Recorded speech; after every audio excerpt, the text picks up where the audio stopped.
2 in this best of 3. Again, Aura Fire sitting at match point, and yeah, the ball is in Blacklist's court. If they don't figure something out, Aura Fire will just run them through. Yeah, and in our moments, in our casters halftime, we got to talk about their overall draft, right? Really smart ideas coming up from Blacklist International to show off the Moskov first, knowing that at the end of the day, that it's going to be Aura Fire who needs to make that first move. I love the insurance policy, but putting Renegade on something like a farm is something irks me about that. Something that's not very Hitman-like put in the hands of Renegade. But just the same, Aura Fire, I gotta commend the fact that they've won the draft so much from 1 to 4 that B5 was just, or B4, was just Uranus. Like, yep, just pick the Uranus. We plant that in the dead lane, and we know that the Joy wants to rotate, so we just win elsewhere. So I'm loving it. This is, again, coming from Aura, not only having the Kaja for themselves, because the prior threat was, we can just have Reza steal it away, but no, that's not gonna happen. They have the DJ themselves, so if they catch anyone sleeping from Blacklist, then yeah, they can pick the fight. But wait, up top, Kabuki. He's taking way too much damage here. He's going to be forced to lose something. Early recall, which means an early lead for Oheb. Oh, Kabuki decides to stay around for this last part of the wave.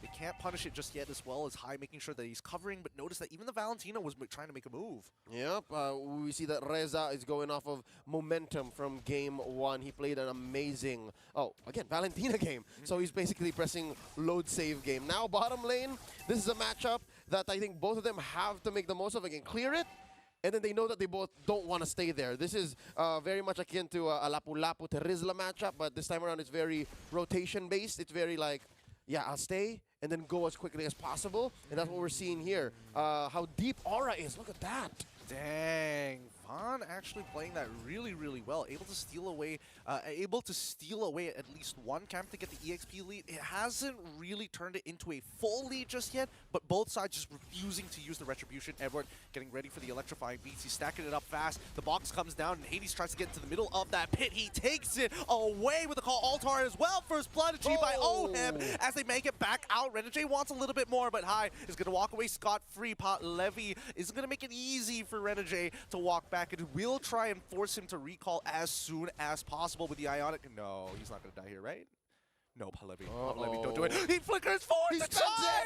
He tries anyway! Renegade gets to live and gets a free battle spell. Yep, he used the Shadow Stampede, the maximum potential. And again, this is what you get when you have an XP laner who has amazing instincts and mechanics put into a roam position. It didn't work very well in game 1. I'll have to admit, that wasn't the best Cho game for Renegade, but here he's making up for it by taking an inch or several inches away from Aura Fire's massive lead from game 1. And this is a much better position for Blacklist already. Now, the 1v1, the 2v2. They move towards that top side. They're trying to punish Oheb. Oheb is able to step away. High, unable to punish just yet. He doesn't have his flicker. And we reset, so a little bit of breathing room. You see here that Kabuki is threading the needle. He's looking at how much he can get away with and how much he can force Oheb to either overextend or misread the situation, because again, yes, this is what you were describing, Gideon, as the insurance policy. A late game Moskov does not put in as much fear as most, but here we go. The call Altar has already been popped. High ends up dying regardless of Renegade. Now the clap back from Blacklist International. Retributions traded on both sides. So now they back off. The reset once again with 20 seconds left on the clock for the next upcoming turtle. What I was trying to say is there is very few things more scary than a late game Moskov. We've seen it yesterday in the hands of Sasa, but now Haji with an RWM. What can he do? Oh, he's getting way too low here. Hades has a free decimate. He gets it, but the kill still goes over to Haji. And Hades, he's holding on to the decimate. He knows, that's not my place to take the kill, right? Let's get Haji ahead of the game, and then we can start taking this neutral as they get right onto it. Oheb is trying to keep Palevi back, and Consecration has already been blown. Falls back into the motor coils, and the RWM from Reza is going to try to keep Hades in check, gets him down, and now it's anybody's game. Anybody could be stealing away this turtle, and who gets it? It falls into the hands of Palevi with a fully stacked Ionic Edge. And the fight dissipates. They have dispersed away from the Turtles' nest, and this gives Aurafire a small lead, about 200, 300 gold now. They're threatening Renegade. Do they know Oheb is here? Do they know that he did not retreat? There's still that big heart left in that wave.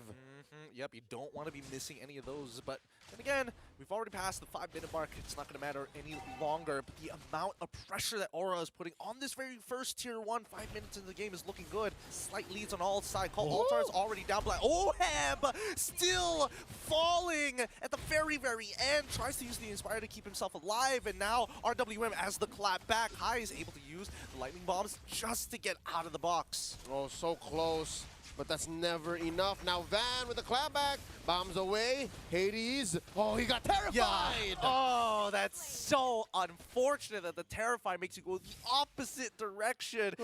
It feels so bad. Oh, I was just saying, man, this early game was relatively slow for Aurafire compared to game 1, right? But that's because they invested a lot in their defense. Look at this, high now on that Kaja with a brute force breastplate. So yeah, gonna be able to catch up. Van and Palevi each have a radiant armor already, so they're not so worried just yet about Oheb, the aforementioned insurance policy. But yeah, they are ready to face off against Edward and Haji, who is going to be that mid to somewhat late game power spike before Oheb is ready. Even Renegade is posing a good threat, given that this is a Faramis. He is building a roaming Faramis, but look at the positioning. Look at Edward. Oh, he wants it. He's already trying to close the distance, but he notices that High still has his ultimate. And there's no way to really bait this out unless you all in. Edward doesn't want to do that just yet. Van trying to close off their options, knowing that they're going to be around that purple buff side, allowing space for Pahlevi to immediately start clearing out the waves. On a fundamental level, when you're talking about the draft presented by Blacks International, oh wait, there's a pull! The Divine Judgment looks good, but Edward decides just to walk forward, take them all out with the electrifying beats, even getting the Vengeance out. Kabuki now going to get punished, falling into the Asura's aura.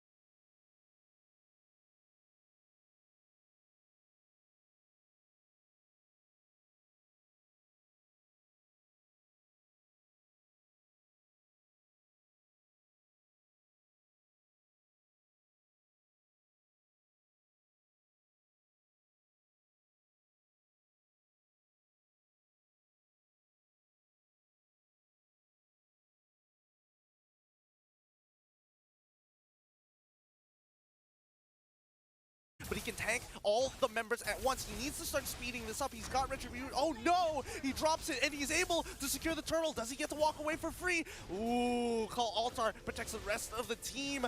And now Vaughn, he's just taking the damage slowly but surely. Don't tell me he survives this! And it's Edward who's able to pick him off just in time. Gets that last dash in on time to punish Van. Could have sworn he was going to walk away. He could actually, given the regen and of course the tough boots that saves him from all the CC, rather the soft CC that Blacks International has. That's what I was trying to get to earlier before this all broke out. Blacklist, relatively lacking in vision. They can't really face check into bushes as safely as most lineups can these days in this metagame, and they also don't have solid lockdown. If there's a fight that they're gonna win, it's a fight that Aurafire walks into willingly. Exactly, right? They are the ones who need to take the initiative. Edward just stopping the recalls, trying to keep Aurafire on their toes and break away from the tempo. Reza now punished. The Shadow Stampede is able to pull him back into the RWM, forcing out to steal the Call Altar to save his own life. And now Blacks International, they have their formula. They understand the dynamics of these team fights. But so far, Aurafire are still a step ahead. Edward struggling to protect this tier 1 down bottom, going to be able to do it. But yeah, we've been talking for what, the past couple of minutes? Oheb never left top lane.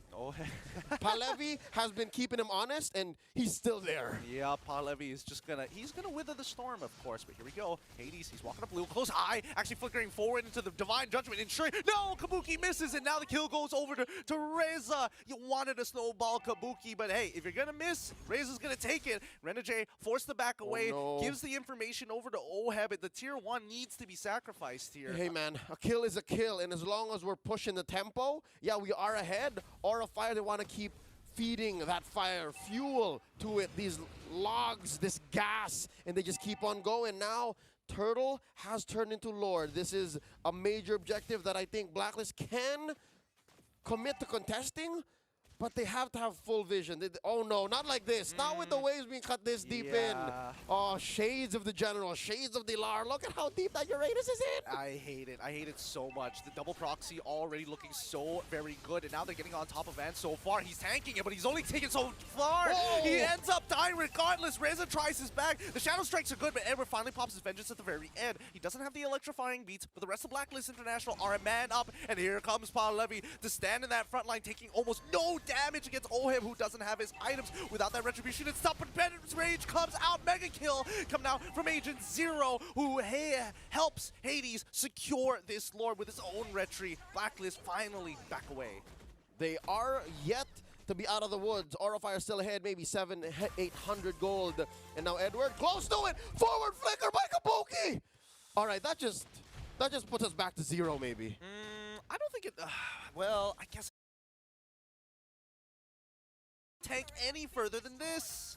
Late entry by Agent Zero was key there. He was the additional bit of damage that Blacklist needed to force the issue, to change Aura Fire's tempo. And because of that, yeah, they're going to death ball on through to convert. That's bottom tier 1 taken, top tier 2 taken. Oheb's going deep, and now they just need to continue this tempo. They just need to continue on this path. Blacks International, for the first time in the series, ahead by about 1,000.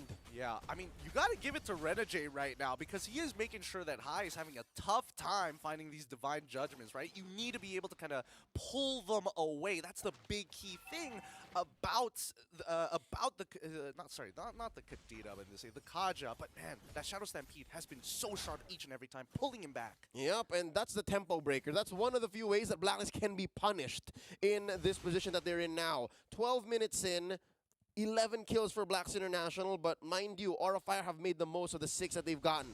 Really, they've put this game in a standstill, and it's Blacklist who's trying to claw through. Concealed play set in by Renegade. They want Paul Levy, but they realize it's just not worth their time. They don't see anybody else other than High on the map, and since they backed off, it's just back to housekeeping, right? Top side, bit of a slow push. Don't know what the HP of the minions is, but it's slightly in favor of Aura Fire, so that should start collapsing sooner rather than later. Bottom side, even finally, the housekeeping is here, but Blacklist International sticking as 5, and especially since Lord is coming up in 13 seconds, Aura Fire have done their housekeeping. Yep, and because of that, we're back to deadlock. Gold at equilibrium. Negligible lead here, but just the same, this is a Luminous Lord. So what they have to do is work on the long lane, make sure that that's pushing, make sure that's winning, and then go. There's a pull! Yup, Hades, he's chunked out so low, ends up dying to Kabuki, and now Blacklist International with no retribution. This is going to be easy for Levy. Even if he has to sacrifice his life, RWM is going to be coming out as well. Return RWM from Reza just to stop Haji down, but Blacklist International try their absolute best. They still can't take this Lord away from Aura Fire, who have their retribution. So hard to go for the turn. Two things. Renegade was way off. They were dealing with something else in mid, and I'm not just sure how deep Hades was or why, but I think key there was the Divine Judgment, right? So that was a great read by High. Second is the fact that Aura Fire understand that they needed Hades. They needed Hades, and that Pa Levy drew so much already from Blacklist, made it all the more a sure win. So yeah, this puts Aura Fire back up 2,000 gold, and the map is clearly blue. This is going to be difficult for Blacklist, but luckily they have a great high ground defense. Yep, Oheb is scaling up fast. His damage is starting to ramp up quicker than necessary, but let's keep in mind, right? Yep, another purchase, finishing off his 4th item and now building into the 5th. Aura Fire still with the lead so far. They will take all the outer turrets before Blacklist is able to respond back as the second wave is about to collapse on top side. Ooh, Kabuki tastes a rogue spear, but clapping back to Oheb just the same with that Renner shot. Something to note, when you're inside Blacklist space, this is a better situation than they were in Game 1. The Cho isn't as great in comeback defense plays as the Pharom is. So yes, this is a good spot to be in for Blacks International if they're going to stay in. But for now, though, I'm not so sure. Oh, They've cordoned off high. Yeah, high. He still has the flicker. He could try to make something happen, but the rest of his teammates are just way too far away, and there was no reason to be that far in the first place. Blacklist International get a free punish, but man, this just shows how important it is to clean up your room before you go to an event. That's right. That's what they call the mandatories, the upkeep. And here you see, oh, the RWM, the answer. It came out, but it's just to clear the waves, right? They refuse Whoa. to lose. Oh no, the wall, it actually collapses on towards Von's side. Renegade could maybe make something happen. Doesn't get close enough, but it's going to be Haji who secures that kill. Haji flickering forward aggressively, and Reza now dropping the RWM to look to punish. Winter Truncheon looks good, but in the back lines, we already see it. It's Edward Agent Zero finding one kill for himself, and a second one on top of Levy with the help of Renegade. What an aggressive maneuver from Blacklist International. And that's what happens. Again, a lot of the fights that Aura Fire are going to lose are fights that they walk into. And with that, Blacks International pummeling on through, penetrating through mid. A huge win for them. Top lane goes as well. Oh, it's just a matter of time. Yep, does Kabuki have the ultimate? RWM is going to come out to make sure that Kabuki can actually do it. And they still have one. Vaughn tries, but it's too late. The retribution does not connect. Blacklist International will be able to bring